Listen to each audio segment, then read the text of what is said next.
Bacana. Pessoal, até agora nós vimos o trabalho, certo? Na sua concepção, distante da sociedade que nós temos hoje, certo? Nós vimos basicamente como é o trabalho de forma original, digamos assim, certo?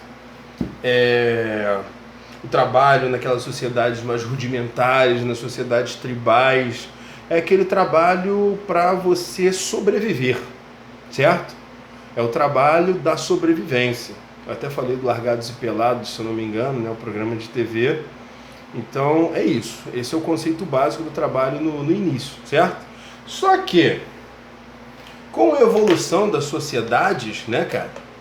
Principalmente a Revolução Industrial, que revolucionou, tudo, certo? Mas enfim, com o surgimento da sociedade, dos grupos humanos organizados e tal, novas necessidades são criadas que vão além simplesmente da sobrevivência, certo? Então, ó, vou começar a anotar aqui pra gente. O convívio social,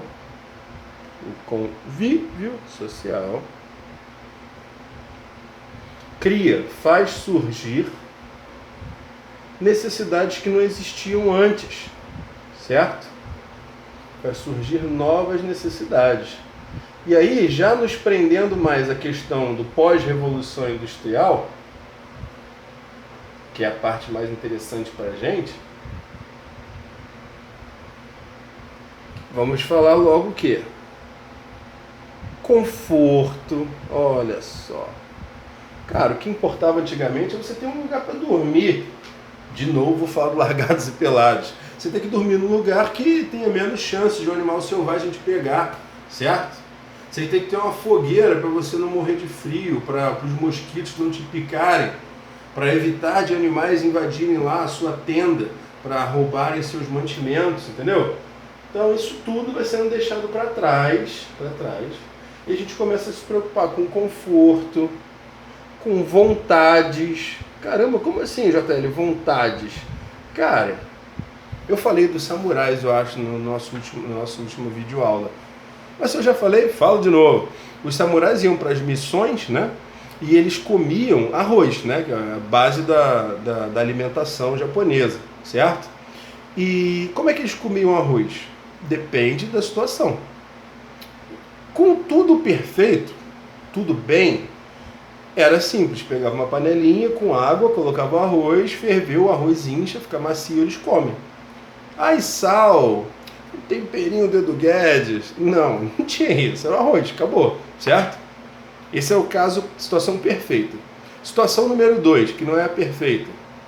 Cavavam um buraco, certo? Pegavam uma toalha, deixava essa toalha encharcada, colocava o arroz cru ali dentro e embrulhava, certo? Colocava dentro da terra, cobria e fazia uma fogueira em cima, que é aquela água, né, aquela toalha encharcada, cozinhava o arroz. Mais rápido, né, não chamava atenção, de panelinha e tal. E terceiro caso, arroz cru. Sim. Ou seja, o negócio é matar fome, não é vontade, certo? Então muitas sociedades funcionavam assim. Infelizmente a gente sabe que tem muitos lugares no mundo, muitos lugares no Rio, que são assim, né, cara? As pessoas não têm opção. Então, é o básico da sobrevivência. Mas, enfim, com essa questão da sociedade organizada, com pessoas e tal, e aí a gente começa a ter conforto, vontades e busca por interesses pessoais. Ou seja, deixa de ser apenas a sobrevivência. O trabalho passa a ser ligado a isso aqui. Beleza? E aí, com o nosso querido conhecido capitalismo, aí a coisa fica completamente diferente, porque as pessoas passam a trabalhar em vista do dinheiro, certo? Então, ó, com o capitalismo, o trabalho existe. Com o capitalismo, o trabalho passa a ser vinculado, o trabalho passa a existir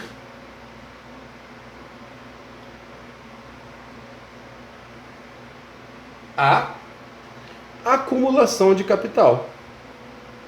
Não, JL, eu não quero guardar nada não, a minha parada é só curtir. Sim, mas, cara, pensa bem. Se você conseguisse curtir e juntar, você não ia gostar de juntar? Então, no final das contas, a acumulação do capital e a satisfação de conforto, vontades e interesses pessoais acabam se tornando o novo foco do trabalho, beleza? Então lembre-se disso. Com a sociedade, revolução industrial, capitalismo, o trabalho passa a ter essas duas funções. A acumulação do capital, a minoria consegue, né, principalmente em sociedades com muita desigualdade, como é o caso do Brasil, mas seria o objetivo, e a satisfação dessas vontades. Deixa eu contar para vocês uma parada interessantíssima que eu vi. Eu estava assistindo um vídeo no YouTube de um camarada muito maneiro que fala sobre essas questões da relação com o dinheiro, né? Aí ele diz que existem 3 tipos de pessoas, né? Tem o rico, o classe média e o pobre, certo? Eu não sei com base em que ele escreveu isso, mas eu achei interessante, vale a pena, certo? O pobre é aquele cara que pensa em pagar as contas, certo? O negócio dele é, cara, eu preciso ter as contas pagas e sobrar umzinho ou outro para fazer um negocinho diferente, mas o foco dele é pagar as contas. O classe média é aquele cara que a grana que ele ganha já dá para pagar as contas. Então ele passa a se preocupar com conforto, certo? Então ele quer um carro, ele quer depois de um tempo trocar de carro. Eu costumo falar, eu tenho um amigo que é taxista, eu costumo brincar com ele, né, dizendo que ele faz parte dos brasileiros, que são muitos, que não compram um carro, alugam. Aí ele diz, como assim? Você tá maluco, cara? O meu carro é meu, pô, tá no meu nome. Então eu falei, sim. E você comprou ano passado, né? Sim. Beleza, você já não tá falando de trocar? Não, mas é só no ano que vem. Ah, beleza, então 2 anos você troca. E por que você vai trocar? Ele, não, porque eu acabei de pagar a prestação. O cara compra o carro, né? Ele paga as prestações, beleza. Quando ele acaba de pagar as prestações, ele usa esse carro para dar entrada no próximo e voltar a pagar prestações. Ou seja, o cara tá alugando o carro. É uma brincadeira, claro, né? Mas enfim. Aí tem o pobre, né, que paga a conta, o classe média, que quer trocar de carro, quer viajar, quer fazer obra na casa, entendeu? E por último tem o rico, que segundo esse maluco aí do YouTube, maluco que a gente falar, tá? Sobre esse camarada do YouTube, o rico é aquele cara que se preocupa com liberdade. Então, pobre, pagar contas. Classe média, conforto. Rico, liberdade. E aí, segundo ele, segundo essa visão dele que eu achei muito bacana, totalmente ligado ao Epicuro, Epicuro. O que acontece? Às vezes um cara tem essa visão de rico, de querer liberdade acima de tudo, ou seja, não ter o tempo comprometido, e muitas vezes ele tem menos dinheiro, ele ganha menos do que aquele cara que é o classe média que se preocupa com conforto. Pensem nisso. O que vale mais a pena? Você ter conforto pra caramba, ter suas vontades satisfeitas, certo? Mas para isso, você ter pouco tempo livre para aproveitar, você está estressado para aproveitar, ou você não ter esse monte de coisa satisfeita, você se esforçar em um trabalho mental de reduzir os seus desejos, suas vontades, para que você possa ter mais tempo livre, mais liberdade. Bacana, certo? E outra coisa importante aqui, ó. Nesse contexto aqui é que surgem as classes sociais.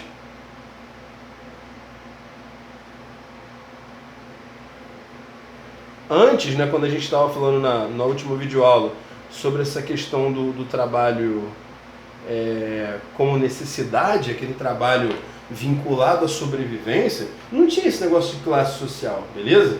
E aqui surgem as classes com diferentes relações com o trabalho, certo? Então surgem as classes que têm relações diferentes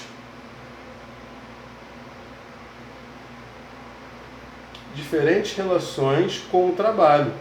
Como assim, JL? Cara, a gente sabe que claramente quem trabalha mais, tipo, de se esforçar, de suar, de afetar o corpo, é aquele cara que ganha menos, né, cara? Tem diferentes relações com o trabalho e com a posição dele na sociedade, com o status, certo? Então surgem essas diferenças entre as classes. E essas diferenças entre classes foram observadas principalmente pelo nosso amigão, o Marx, certo? Marx é um cara divertido, né, cara? Tem uns alunos de uma escola onde eu trabalho que, quando eu falo de Marx, doutrinador! Cara, tem uma diferença muito grande entre o que o Marx diz e o que os marxistas falam, né, cara? Principalmente no Brasil. Mas, enfim, eu não defendo nenhuma dessas teorias, também não sou contrário. Como os céticos, eu suspendo meu juízo, certo? Epoqué. Mas, enfim, o Marx ele faz uma análise das relações de poder envolvendo o trabalho, que é uma análise incrível, né? Não interessa se você é de direita, de esquerda, são fatos, certo? São fatos. Aí quando ele começa a botar as ideias, né, as propostas de solução, aí começa a ficar um negócio com uma visão mais específica. Mas a análise do problema é global, qualquer um olha e vê, caramba, olha essas relações aqui, como é que funcionam, certo? Eu até usei um termo errado agora, eu falei análise do problema. Não problema, análise da situação, né, das relações de trabalho que existem. Bom, daqui a pouco a gente volta. Bacana.